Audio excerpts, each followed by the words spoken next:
For the 4 people who RSVP'd me on the tour, my sincere apologies. I got caught up in a drama, and here is a very quick remedial tour online for the important things that you need to know about the Marriott Library. First of all, when we're going through locations, this is the main entrance on the first floor, faces west. Sometimes they'll call it the west entrance.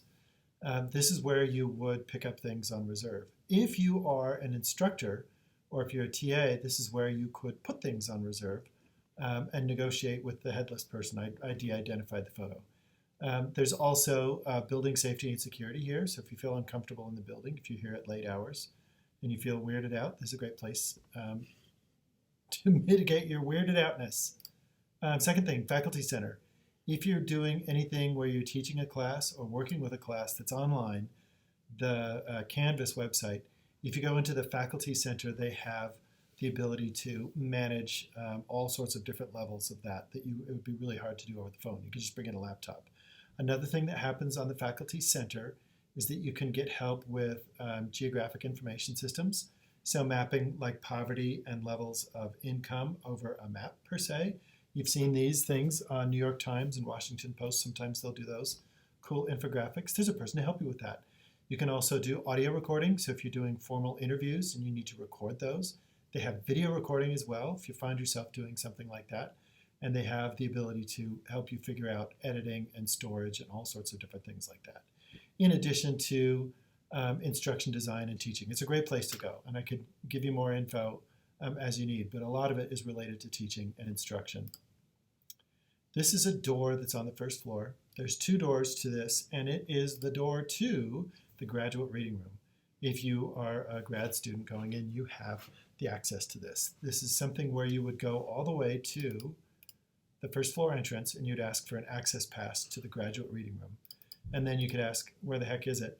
But it's this lovely paradise that's quiet and it's for grad students only. It's a wonderful place to go. That's just for you in the library. Okay, let's go to the library homepage.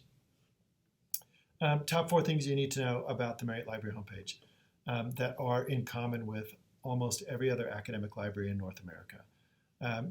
General store is a catalog. Ours is called USearch. You can type in anything, but if you're just doing a quick lit review, if you wanted to see something, you could do a search in context. So social work and anime. I had a student look this before, or they were looking up cosplay. And you can see, there might not be books, it might be too niche, but all of a sudden there's 73 articles. So when you're getting into social work practice and you're doing the theoretical and the really applied things, don't forget who you are is a very important part of your practice. And there's all sorts of cool things that you can do that are looking at, it looks like it's split up social work. We found some other ones where it was like a counseling intervention. Oh yeah, there's social work review and an arts group. There's so many different ways to go in. Library catalog is your access point to books, obviously. If there's something that you want, I can buy it for you if you don't have it, or if the library catalog doesn't have it. Second thing that all academic libraries have ad nauseum these days, you should know, is databases. These are things that we subscribe to for your benefit and for student, staff, and faculty around the university. Do you see this access granted? If you didn't have that, you might not get full text access. So for example, if you're a fan of Google Scholar, if you log into this access point first and then go to Google Scholar and do a search, you're going to get a lot of full text that you would have had going through the databases, because a lot of them are hosted offline. My brain is breaking. So there's all sorts of different things that you can see here. And you can go by date. What's the latest and greatest that's going on? This is a great way to go through and see what's being written.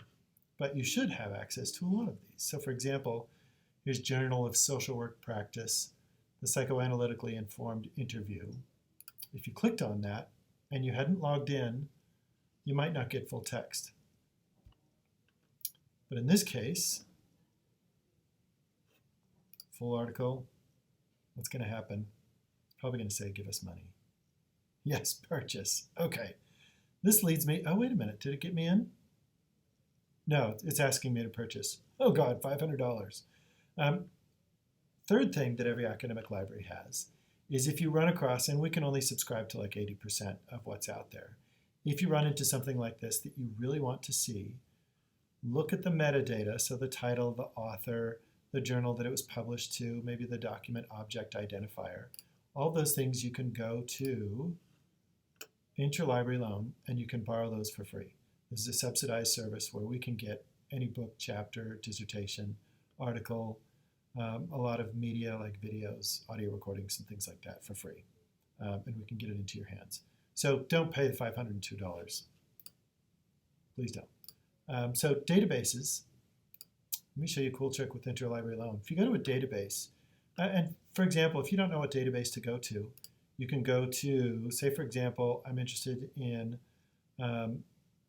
communication sciences and disorders. I'm interested.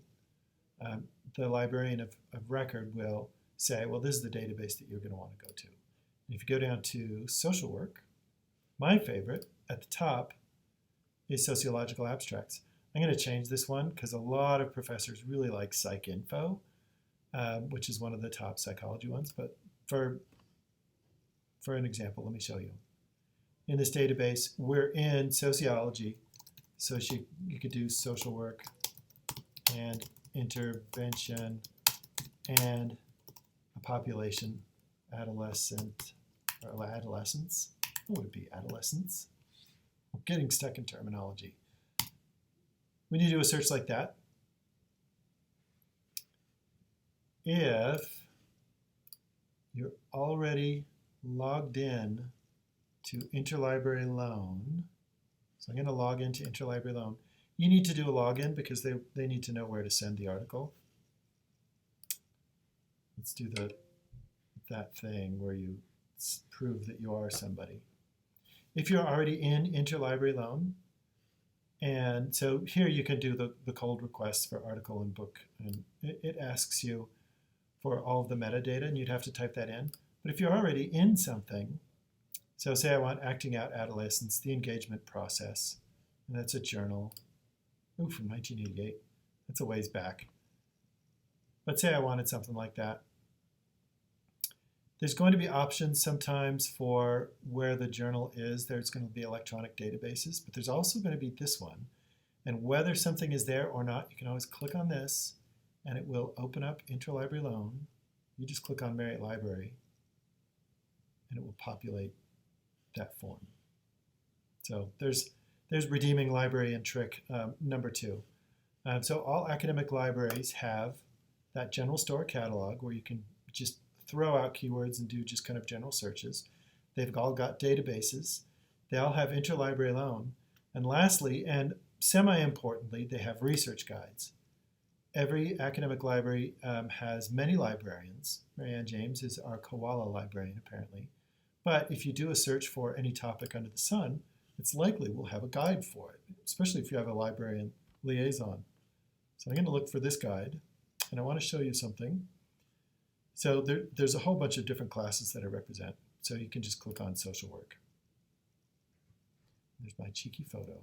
But if you go over to PhD and Master's Help, do you remember all those databases? And there might be like hundreds of databases. What are the ones that are fun or easier to start with? I've made a list for you. So systematically, if you're wondering about a research project, you can go in and validate keywords with these databases. This is newspapers and this is public policy. And they're not scholarly articles. You'd just be figuring out what people are talking about. And then in this section right here, these are the databases I recommend for all social work practice. So even though you're in sociology, there's social work in there. Even though you're in psychology, there's a lot of practice and intervention, medication, psychology, you name it. Education, there's a ton of stuff being studied in K through 12 on social work interventions, and so on and so on. These are my favorite databases, and they're all linked to that main page. So you would just click and you would get right back into that same search interface that we'd had. If you need to know where that is, it's campusguides.lib.utah.edu/socialwork/PhD. There's some high-level systematic search tools. This will be my last part of my demo. Scopus is awesome because you can type in any keyword search and you can track down the most impactful article on that. So I'm going to do a search for skiing and, I wanted to do Ebola. Let's do skiing and capitalism. Just to get out of that social work vein, let's see what's going on. Oh, there's only one. Okay, let's do social work. What's the most impactful article written on social work in the last year? Any guesses? This is kind of fun. If you have a class that runs out. So here we have, there's 56,000, but this database is all over the place. It's in psychology, it's in humanities, it's in STEM stuff. But you can go in and let's say in this last year, there's 3,000 scholarly articles written on this. And we know that if we click on that Find It button, we're going to get to Interlibrary Loan. But if you go way over here to Date Newest, you can do Cited by Highest. And in the last year, the most cited article with social work in it was something on autism. Oh, it's even in the journal Autism. But you can go through. There's bullying. There's political social work, empowering people, social good. Isn't that cool? The nice thing about these things is there's a lot of different points of access that you can track down information that you're interested in researching. And the more interest that you have, the more intrinsic motivation you're quantitatively known to have, and you're more likely to succeed. So do follow those things that you're interested in. And let me help. I'm happy to consult with anybody. Email is dale.larson@utah.edu. It's on that campus guide as well. And you have my email because I'm sending this to you. So sorry for missing the tour again, and I hope this helps. But contact me anytime. I'm happy to help out.